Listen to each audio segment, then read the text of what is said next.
What's going on, guys? Welcome back to the RipDrip pod. Today we're on episode 5, and we have a very special guest. We have Craig McClure. This is a good friend of mine out in Tampa as well. He's a fitness coach. He is very, very successful in what he does. He's helped a ton of people, and he's also now helping other people start their own coaching businesses and scale them as well. So, Craig, excited to have you here, bro. Yeah, appreciate you guys having me. Course, of course. We love to always kick it off with your background, with your story. If you can give like the quick rundown of how did you get started in the space, and then how did you get to where you are now, running a very successful fitness coaching business. Yeah, well, let me bring you back to when I was a wee guppy. But no, for real, I was very young when I started this. I actually started my business the senior year of high school for me, which was back in 2020. And we had the shutdown, the pandemic. I ended up posting online, starting to share my journey, my own fitness.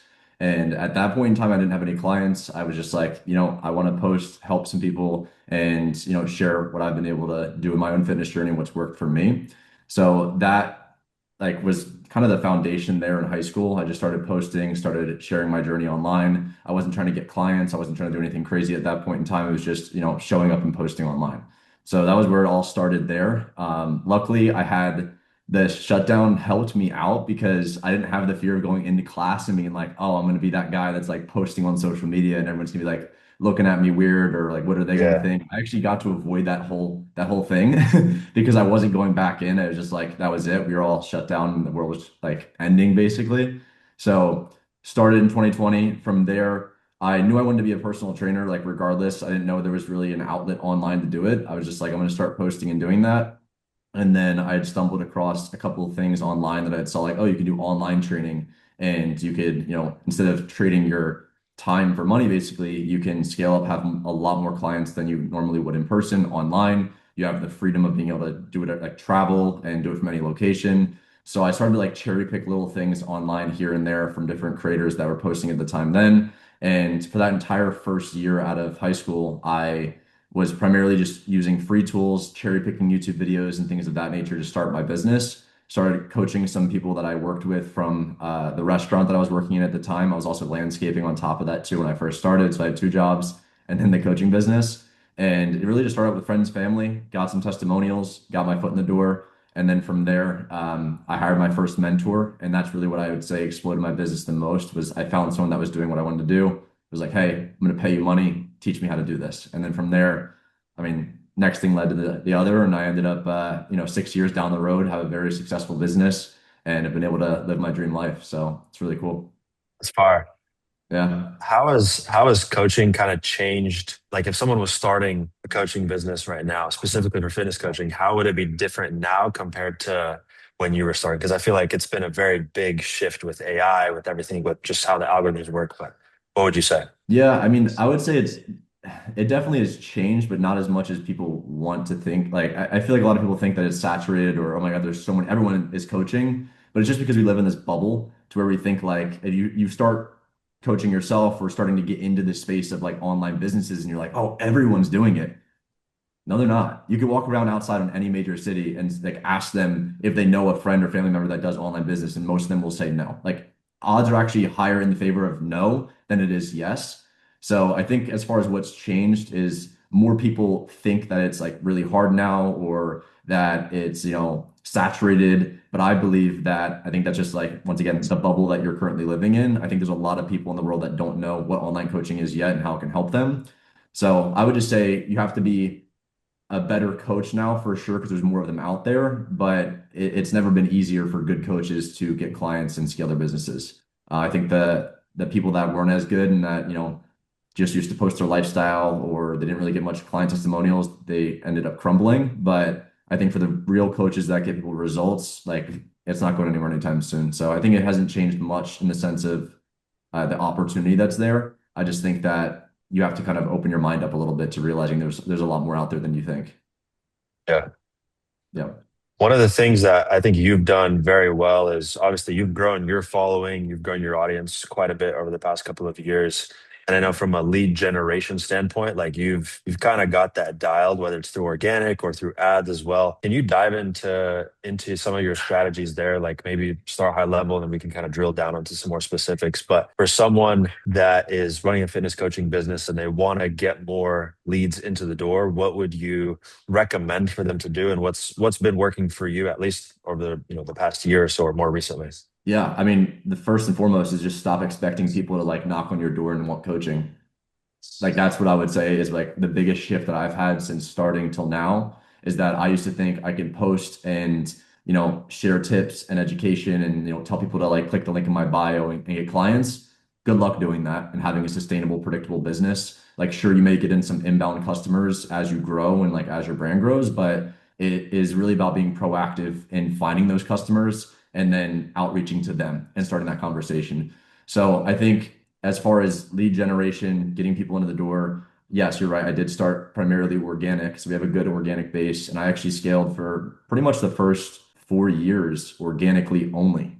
And my biggest tip was just like post every single day. I mean, I was posting nonstop every single day. I mean, for a whole year straight, I didn't miss. I was hitting 2 uploads a day regardless. And this is back when like it wasn't even as known to do that. I was just doing it. A second Reels came out on Instagram, I was the first to upload daily Reels every single day. Like if you go back on my page, since I was the first to doing it, I was getting way more views than I even get now. I was getting hundreds of thousands of views every single video. So I would guess if I could tell like anyone that's just kind of getting going would put a lot of time and emphasis on that because even if you're getting 1,000 views or 2,000 views, you never know who is watching. And like all it takes is having, 50 clients, paying you $300 to $500 a month for you to have a business and be able to support yourself and like have a living off of.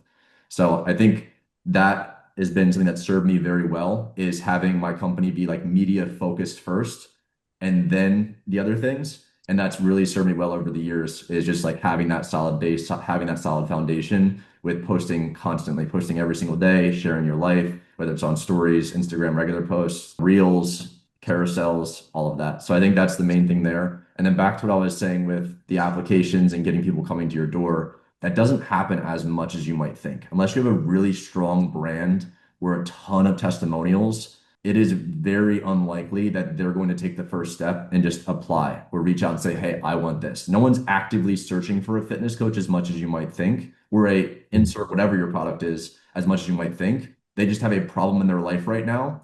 They don't necessarily reach and try to find someone to solve it all the time. Sometimes they have this problem and they're not really aware of where to go.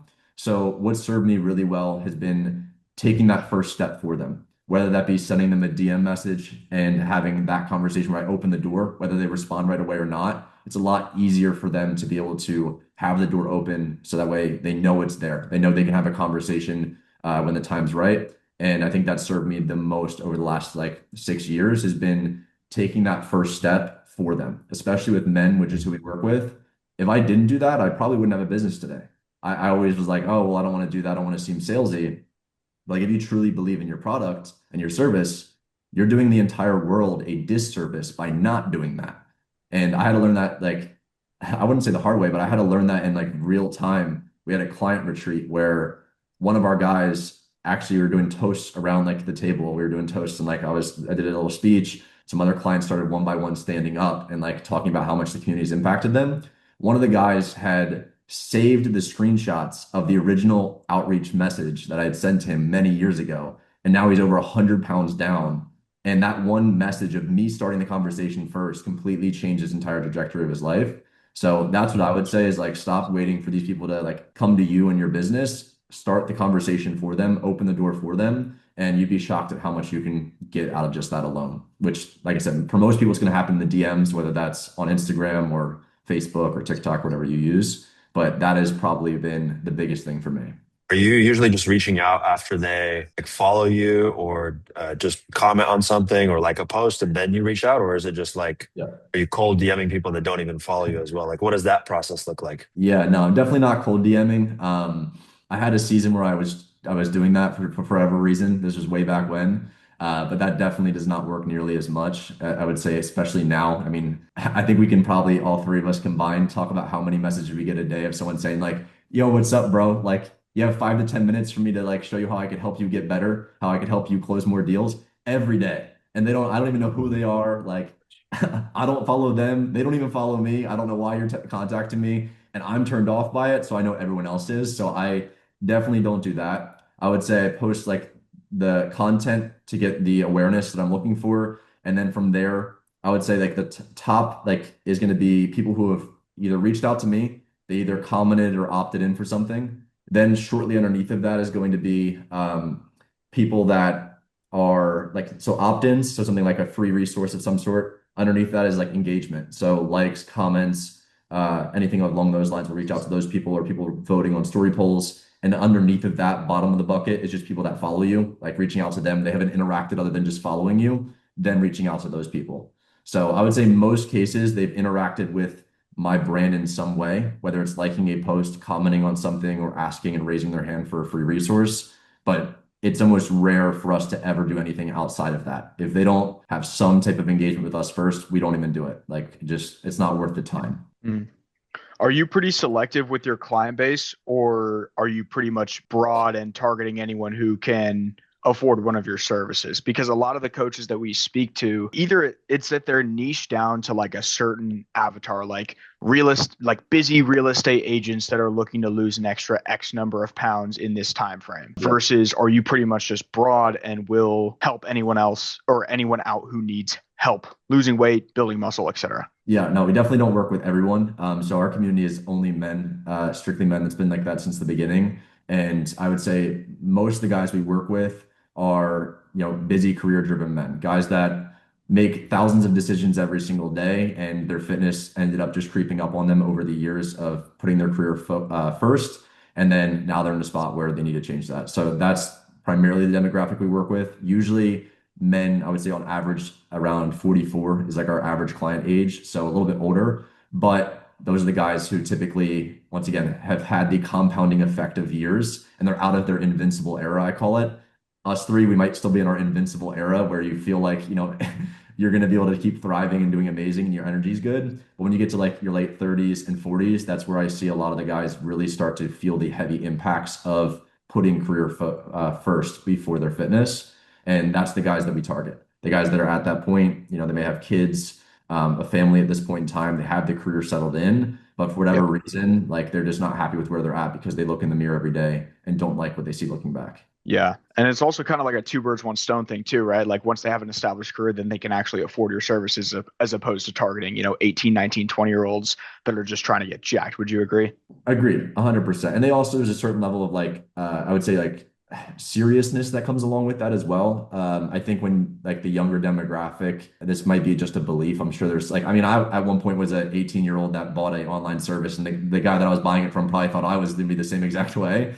So there is some outliers, don't get me wrong, but I would say they don't treat it as serious. So even if they can afford it, it's just like there's a certain level of respect that comes from another guy that's, in his late 30s or 40s and realize, hey, this is not only someone that's trying to help me with my fitness, but it's a business, and I need to respect that it's a business as well. Yeah. Yeah, we found really similar stuff to what we do. Is the biggest growth and the quickest growth that we've had is when we niche down to a certain archetype and pretty much just reject 95% of the market. And we're super, super selective with our clients, just because, I mean, as we all know, selling to the $100 client is going to bring a lot more issues than the $10,000 client. Without a doubt. Yeah. And I think that like you can once again broad target and do that, but I mean, I think about all the big brands that are targeting general weight loss. I mean, think about that. Like Weight Watchers, like good luck competing in advertising in, like that market with them. Like good luck. You can swim with them if you want to, but I mean, have fun going broke. So I think that's also a reason why like niche is so important, is not only because yes, you want to be a specialist in something, it helps with the targeting or ads or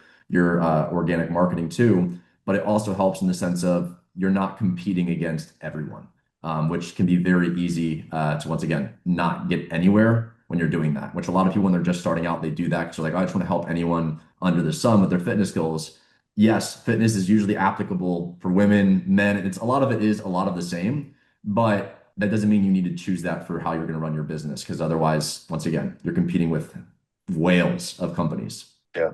Dive back into, I'm also very curious. You're mentioning like these, people are coming in, they're following, they're engaging, they're doing this kind of stuff. How are you driving most of those people into your funnel? Is it like follower ads? Obviously, some of it is probably organic too. Are you doing some kind of, what are they called? Like some like free sauce that you're giving away to these people to like get their contact info as well as some kind of opt-ins. Like what is that spread look like to just bring the top of funnel in for you right now? Yeah, so right now we have organic going where we're doing pretty much daily uploads there, and that's whether it's reels, carousels, regular still image posts. Some of it's education, some of it's like more storytelling based stuff, sharing client wins, and then that in those we have some posts throughout the week that'll just be a CTA of saying like, hey, comment below and I'll send you a free resource. And usually that is just a Loom video or a unlisted YouTube video that we could send to them directly in the DMs to start up a conversation. And then our advertising is the exact same way. So what happened is over the years, the 3 or 4 years I was doing it organically, we would do like 7 days a week of content. Let's say 2 of those days I had, a value content, but with a CTA of commenting something below. And I realized how well that was working. It was bringing us a lot of revenue from having it organically. So I was like, hey, what if we did the exact same thing and ran ads behind it? And we, got in front of the right audience that we were looking to do. So now we do a combination of both, where I'll have organic posts where I post 7 times a week. 2 of them may be a CTA. I always provide a little bit of value. It's not ever just like a direct. I feel like the direct offers don't work nearly as well anymore. But I'll do something that's a little more indirect, reach out for like my free fat loss guide or whatever it is. And then from there, what performs well organically, or we usually end up turning that into an ad later on. So we'll go, hey, organic, we can test this for free. Is this getting the ideal demographic of men, 30 to 40 years old that we want to have?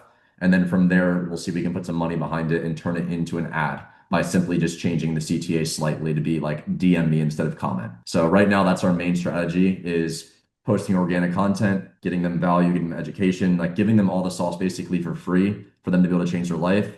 And then from there, we have the advantage of where nothing changes after months of them watching my content because they figure out that information is not the problem. It's the application of the information, hence our service. And we basically do that by getting them into DM conversations from those like resources. So that's where most of our business comes from right now is we have someone opt in either through the comment section organically, or we run DM ads where we have a specific offer where they're just getting a free resource. And in that free resource, they start the conversation. We bring them through a DM script, book them in for a consultation call, and then they come on as clients. Far. That's one thing that I notice is you tend to give a lot of your stuff away for free. Yep. Whereas a lot of other coaches, I think, even when they're usually it's like coaches that are not as successful, they're trying to withhold so much of that information where you're like, look, I'll just give so much of this away. And then you realize that it's the implementation of all of that, which is actually going to get them the result too. Do you try to give away like basically everything for free, or are you still withholding a ton of those things, but you just happen to have so much value on the front end as well? Like what's your percentage that you're sharing versus kind of keeping for your clients? Yeah, so I mean, I would say it's hard to know the exact percentage of what we share and we withhold. I don't think we personally withhold anything as far as the information goes because we live in an era where it's like information is so abundant with like ChatGPT, Claude, like, and most people don't realize this. How long do you think ChatGPT's been out? I mean, you guys might know because you guys are AI guys, but it's been like since like 2023. It's been like 3 years. Most people are thinking this is so recent. It's like, no, you've had access to all of the information you could possibly want. Why are you still fat? If it really works, why are you still fat? If it really works, why you still haven't you built the business that does 100 grand a month? You tell me. It's been here that long. Oh, no, it's just because it's just recent. I'm just kidding. No, you're not. So I think that is what I realized. I realized information's everywhere. Everyone can just go to ChatGPT and build out a custom workout plan, custom nutrition plan, probably better than I even could without like the context. Just like, hey, here's everything. Give it all the background, your medical history, and it can be fantastic. But everyone struggles with the implementation. So I'm happy to give all the free information out. But most people, once again, just need the implementation of that information. That is, I guess, the only thing that we do gatekeep is how to fully integrate. But a part of that integration is just accountability. Part of that integration is having someone there that's able to call you out when you aren't being honest with yourself or when you're slipping up. So I think that's really what we withhold, but we couldn't possibly do that through content other than me posting every day. And like, if I were to post every day, so like get in the gym or something, but there's no way I could hold everyone that's a follower accountable in that way. So we give all the information as far as how to get in shape, how to lose fat, build muscle, build your workouts for free. And then from there, over time, once again, they realize, oh shoot, this wasn't what my problem was. I need to get additional help so I can have the accountability to actually start making a positive change. So far. You're also one of the most dialed people that I know. You're cranking calls all the time, posting content. What have you found like to work for you in terms of your schedule to be so productive, to still take all those sales calls, close a lot of deals, still post a lot of that content, still stay in great shape yourself too. What does that process look like for you? Because I'm sure there's some other people watching this where they have so many things on their plate and they're trying to balance all of it. But what have you done so far to get to where you're at and manage everything well? I mean, yeah, it's probably a long-winded answer because I mean, it's hard to piece together everything. It's been a combination of things, I'll say. But the thing that has served me very well is Google Calendar. I mean, that thing is like my best friend. Like, if it's not on the Google Calendar, it's not happening. This is on the Google Calendar. Like when we're going to grab, cigars or a dinner, it's on the Google Calendar. So I think that has served me really well. Most people, even if they think they're like high performing, they don't actually schedule well at all. Like they don't. And now I'm not talking about having like every single nuanced schedule in per se. Like you can just have deep focus blocks for working. But I think that's really been the biggest help for me is just having it be there. So I don't have to have all these tabs open in my brain. It's just, hey, here's the thing, and I need to follow it. Like when it was time for the call, I was like, okay, cool, here's the next thing. I hop into it. It's very easy. It takes a lot of the decision out of the day. So that's number one. I would say number two is really making sure that I still, have my first block of the morning for myself. That's what I personally do, where I have my workouts to start the day before I open Slack, before I have any notifications. I don't even turn my phone off, do not disturb, until I have my workout in, I've had my first meal in, and I've done something for me to start the day. So I think that's also really served me is I'm not trying to pour from an empty bucket. I've already filled my bucket a little bit to start the day, and then I go about my day doing that. I think the third thing is if I ever feel like I'm like running out of time or I'm like, I just so much on my plate, I do a full time audit. And I learned this from one of my past mentors. It was called a dollar per hour worksheet, where you basically go through your entire week, you pull out everything that you've done in that week, and then you categorize it based on how much you could pay someone to do that per hour. So you have like, your 0 to like $15 an hour tasks over here, like, laundry, dishes, etc. Then you have the middle tasks, which for, certain people, it might be like DM outreach, it might be just different aspects of their business. And the high paying tasks which might be like, content. It might be for some people sales calls, whatever's going to pay you the most amount of money, like $1,000 plus per hour tasks. And then you go and you do 15-minute increments every single day. Every 15 minutes, you have to record what you're doing. And the higher income you label as red, and then you label each one like yellow and then green or blue. And if you go through your week and you see how many hours are you actually truly spending in the red, and everything else that's not red, you need to figure out how you're going to outsource it and get rid of it, or systemize it a little bit better. So that's what I do anytime where I'm like, holy smokes, like I'm so focused like in the business. I don't even like, I can't think about anything else. There's so much going on every single day. I just do a full audit of that time and then, strategize from there and offloading some things off my plate. I was like, amazing. Well, Tom, you got any other questions? I feel like we've covered We a lot have of we things have here. covered a lot. Yeah, Craig, thank you for your time. I pretty much am good on questions, I think, for now, Well, unless you've got anything.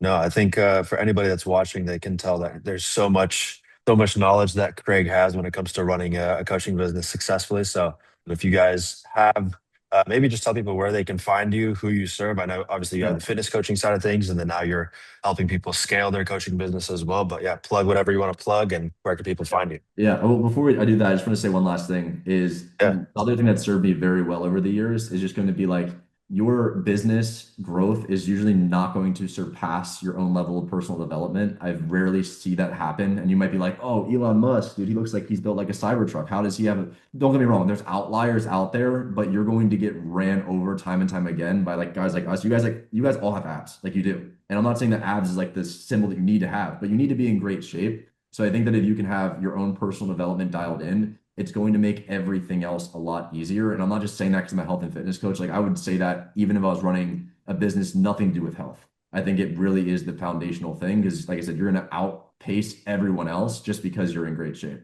So I think that's probably the one thing is just like your own personal development because your business is just a mirror of you. So if you're not good, you can only add in so many strategies. Anything we talked about today really won't matter if you can't even wake up at the same time every single day. If you can't even commit to yourself to not put the fucking food in your mouth, like stuff like that. So I think that is something that's really served me well. If I'm not doing well in business, I think, what does that reflect about me? What do I need to change about me that is likely causing the business to not grow? So other than that, they can find me at Craig, Craig.McClure on Instagram. That's on pretty much all platforms. Actually, I'm Craig.McClure. And the guys that we work with, like I said, primarily busy, career-driven men that are in their 30s and 40s who have spent the last, decade building their careers up, building their family and the relationships, and woke up just to realize that none of that is actually as important as looking in the mirror and being proud of the man you see staring back at you. Powerful. Like, amazing. Craig, thanks for coming on board, bro. We'll catch you guys in the next pod. Y'all. Peace.